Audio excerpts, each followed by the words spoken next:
Going to do some sugar analysis today. We're getting close to harvest, but I'm just going to show you how much variability there can be when you're doing the tests. All right, so let's check on some of this stuff. Got to get a sexier bunch than that. Oh yeah. Back at the workbench today. Like I said before, we've just gone through, I've just checked all this block.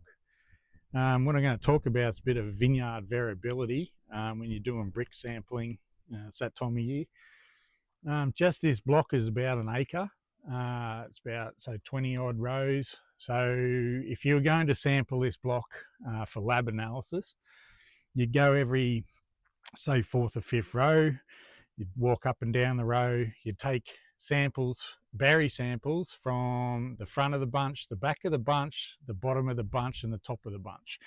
And you do that on each side of the rows that you're walking down, and you continue to do that for about 5 passes. So you'd end up with about 200 berry sample, and that'd be enough to do lab analysis on.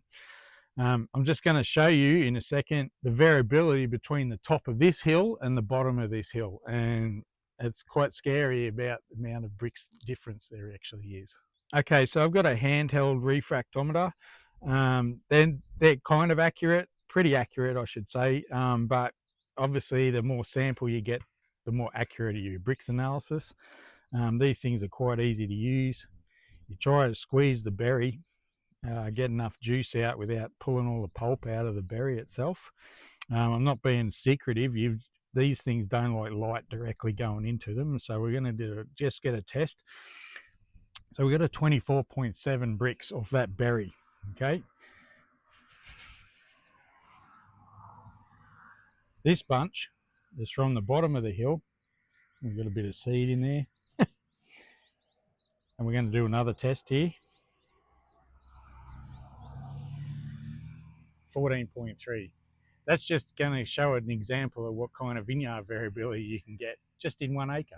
Okay, so we had such variability. It just goes to show that you need to do a lot of testing. You need to take a good sample. The reason those berries are so different, we've got the top of the hill where it's a little drier, and we've got the bottom of the hill, and that's how much variation there can be.